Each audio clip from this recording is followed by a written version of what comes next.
सौ बात की एक बात ये कि ये खबर तो सब देख रहे हैं कि जगह जगह एनालॉग पनीर को बैन किया जा रहा है। अलग अलग राज्यों में एनालॉग पनीर को बैन किया जा रहा है, लेकिन एनालॉग पनीर होता क्या है ये अब भी ज्यादातर लोगों को समझ में नहीं आ रहा है।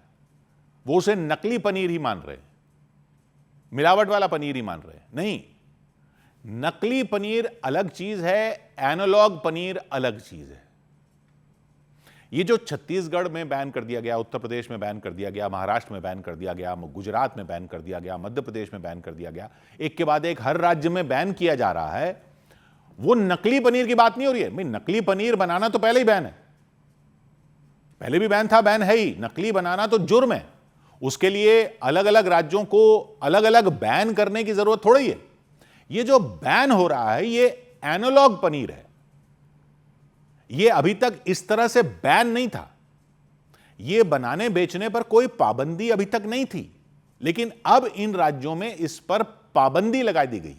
कई राज्यों ने अब एनालॉग पनीर बनाने पर पाबंदी लगा दी है, बेचने पर पाबंदी लगा दी है, स्टोर करने पर पाबंदी लगा दी है, इस्तेमाल करने पर पाबंदी लगा दी है। यानी होटल, रेस्टोरेंट, ढाबे वगैरह कहीं भी इसको इस्तेमाल नहीं कर सकते। महाराष्ट्र ने तो 1 साल के लिए पूरा बैन कर दिया, और अगर पाया गया तो जेल हो जाएगी, भारी जुर्माना लग जाएगा। तो अगर ये नकली पनीर नहीं है तो ये एनालॉग पनीर आखिर है क्या चीज?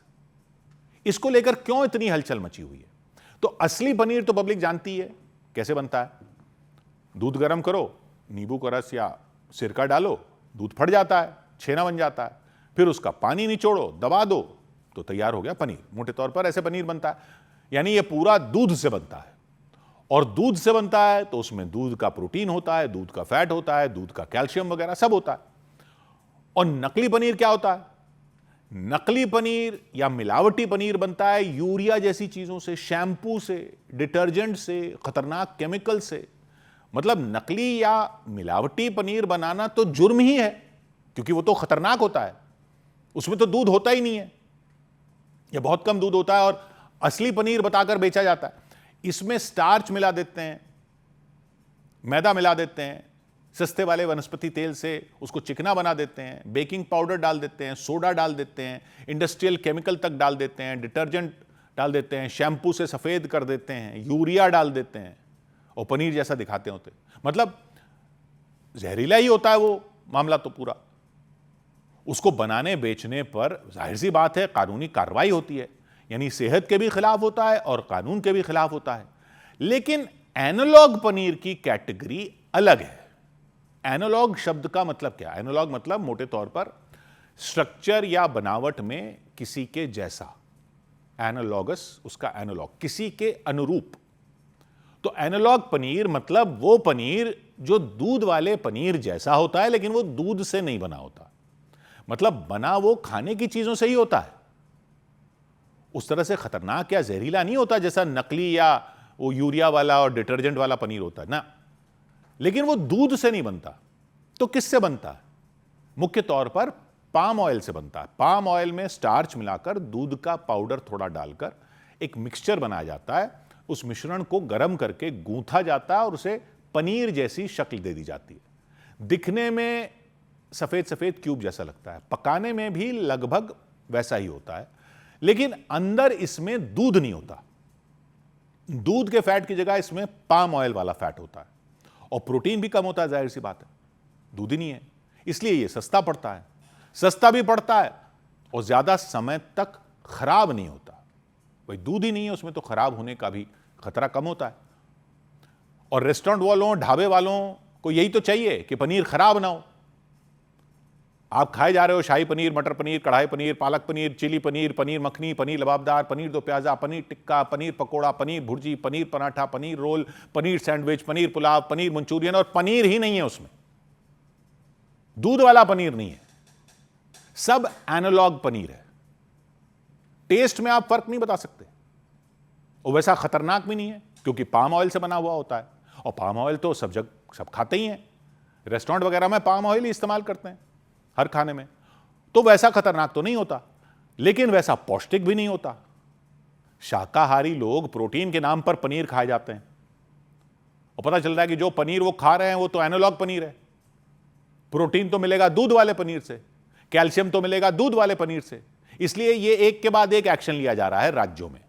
सेहत का उतना खतरा नहीं है, थोड़ा बहुत सेहत का खतरा इस लिहाज से है कि इससे कोलेस्ट्रॉल बढ़ सकता है क्योंकि यह पाम ऑयल से बना होता है, लेकिन असली खतरा यह है कि लोग गुमराह हो रहे हैं। मुख्य खतरा कोलेस्ट्रॉल वाला नहीं है, मुख्य खतरा ये लोग गुमराह हो रहे हैं। लेबल पर साफ साफ मोटे अक्षरों में लिखा हो कि ये दूध वाला पनीर नहीं है, ये एनालॉग पनीर है, तो लोगों को पता तो रहे कि वो क्या खा रहे हैं। और रेस्टोरेंट ढाबे वाले बताएं तो सही, मेन्यू में साफ साफ लिखे ना कि ये शाही पनीर नहीं है, ये शाही एनालॉग पनीर है, ये पनीर टिक्का नहीं है, ये एनालॉग पनीर टिक्का है, ये पनीर पराठा नहीं है, ये एनालॉग पनीर पराठा है। ऐसा हो तो दिक्कत नहीं होगी शायद लोगों को, लेकिन जब बता नहीं रहे हैं कि ये एनालॉग पनीर है तो लोग तो उसको दूध वाला पनीर मानकर ही खा रहे हैं। खैर, अगर बता देंगे कि ये एनालॉग पनीर है तो दूध वाला पनीर नहीं है, तो कौन इतने पैसे देने वाला है पनीर के, ये अलग सवाल है। लेकिन पब्लिक गुमराह तो हो ही रही है, क्योंकि अगर घर पर पनीर बनाओ तो अच्छा पनीर 1-1.5 लीटर दूध से बन पाता है। एक पाव बनाने के लिए 1.5 लीटर दूध लगता है भाई, मोटे तौर पर। भैंस के दूध से ज़्यादा बनता है, गाय से कम बनता है, लेकिन 1.5 लीटर पे तो मोटे तौर पर 1 किलो पनीर बनाने के लिए दूध चाहिए होगा कोई 6 लीटर। इसलिए पनीर का रेट होता है 400 रुपए किलो के आसपास, उससे भी ज़्यादा। लेकिन एनालॉग पनीर मिल जाता है 150-200 रुपए किलो। अब आप खुद ही सोचिए कि उसमें दूध कैसे हो सकता है। और रेस्टोरेंट वाले कौन सा पनीर लेते होंगे?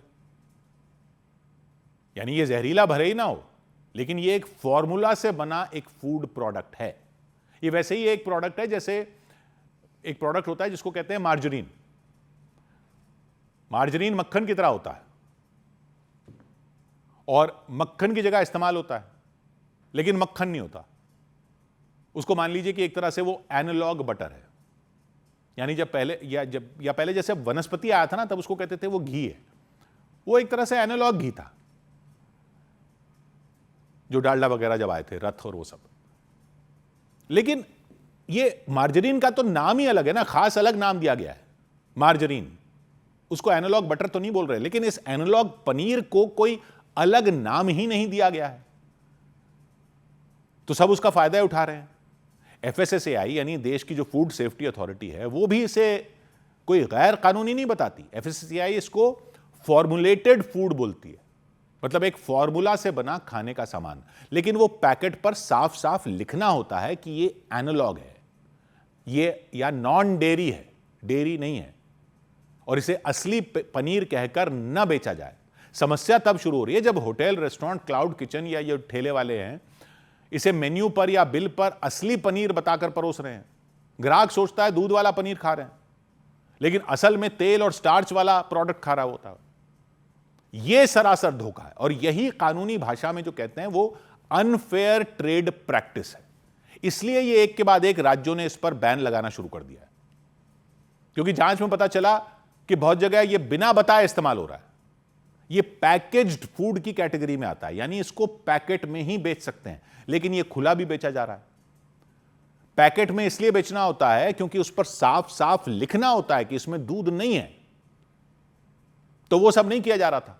तो राज्यों के विभागों ने फैसला लिया कि चाहे लेबल लगाने के नियम भी लगा दो, लेकिन पब्लिक तो गुमराह हो ही रही है, तो इसको बैन ही कर दिया, क्योंकि आम पब्लिक पहचान नहीं सकती।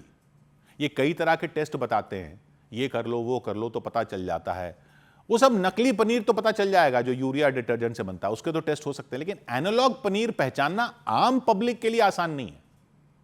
तो कई राज्यों ने फैसला लिया कि बैन ही कर दो, न रहेगा बांस, न बनेगी भुर्जी। 100 बात की एक बात।